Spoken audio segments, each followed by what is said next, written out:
Listen to that. That sound is coming from a bird that weighs about as much as a single AA battery, but he is currently broadcasting with the volume of a leaf blower. If you've ever walked into your garage or onto your porch and been yelled at by a tiny feathered firecracker, you've met the real boss of your property. This is the Carolina Wren, and he isn't just visiting your yard.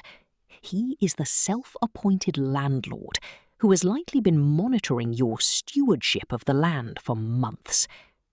Most people see a cute, small bird, but you are actually looking at a highly observant, year-round resident who is currently giving you a performance review. This is the Carolina Wren, one of the most charismatic and vocal neighbours you will ever host. Did you notice that white stripe above the eye? It gives them a permanent expression of intense curiosity. And look at that tail. In the world of wrens, a cocked-up tail is the classic silhouette. Unlike the house wren, which is a migratory visitor that shows up in the spring and disappears by autumn, the Carolina wren is a year-round resident in much of the eastern US. Because they stay through the winter, they develop a relationship with your yard that is much deeper than your average visitor. They aren't just looking for a snack, they are looking for stability.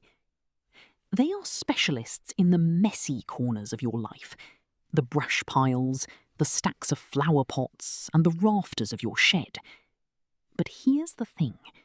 Because they never leave, they have more time to study you than almost any other bird in the neighbourhood. Did you hear that? It's not a song, and it's not exactly an alarm.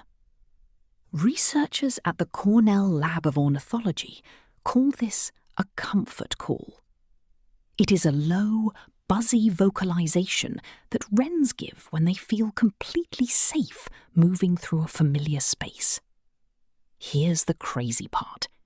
If you hear this sound while you're sitting on your porch, your yard just passed the bird test. Wrens give this call most consistently in yards that are stable and predictable.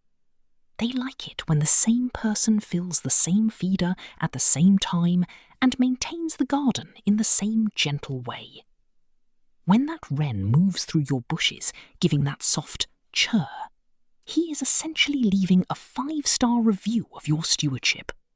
He is telling his mate and anyone else listening that the world is as it should be, and the human fixture in the yard is reliable. Look at that. He's not even flying away. This is what scientists call attendant behaviour. Carolina wrens are among the species most likely to develop a high level of trust with a specific human. Because they've watched you for months, they have built a pattern-based profile of your routine. They've learned that when you start digging or weeding, it means one thing: opportunity.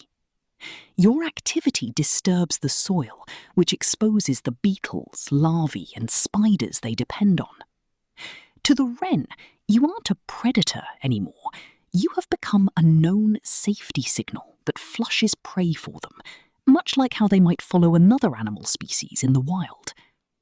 When a wren follows you around the yard while you work, it is a calculated decision based on hundreds of individual observations that have classified you as individually recognised low risk.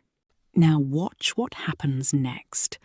This is what birders call the Battle of the Wrens.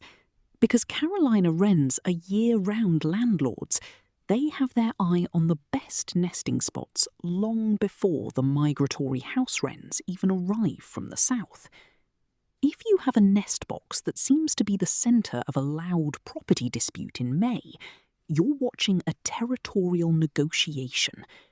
The Carolina wren uses that massive voice to draw a line in the sand. Research shows that birds like wrens can actually adjust the complexity of their songs based on how serious the challenge is.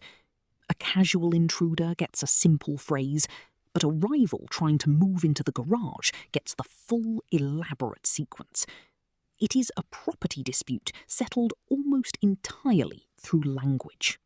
No way. Fact 1. The communal winter roost. No way, right? We just talked about how territorial these birds are.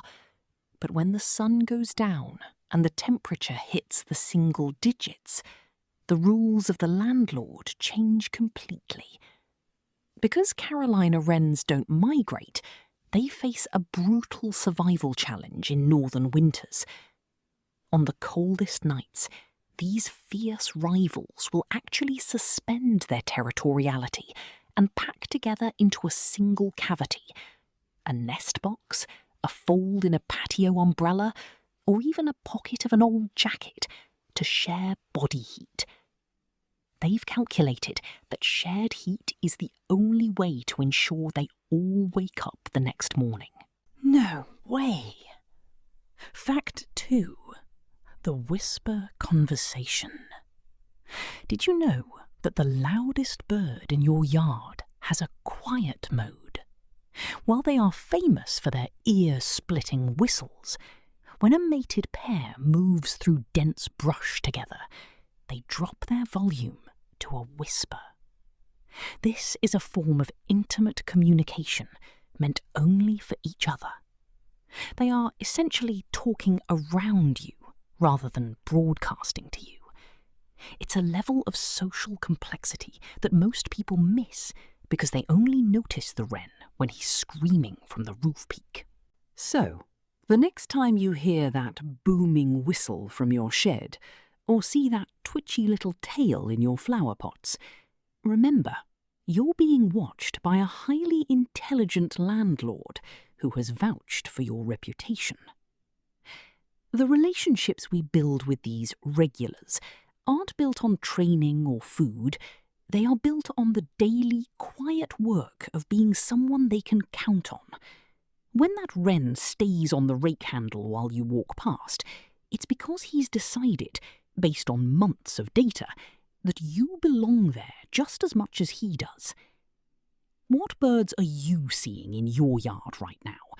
Do you have a Carolina Wren that yells at you when you open the garage, or one that follows you while you garden? Drop it in the comments. I read every single one, and I love hearing your stories of the bossy little landlords in your life. Thanks for watching Feather Files. I'll see you in the next one.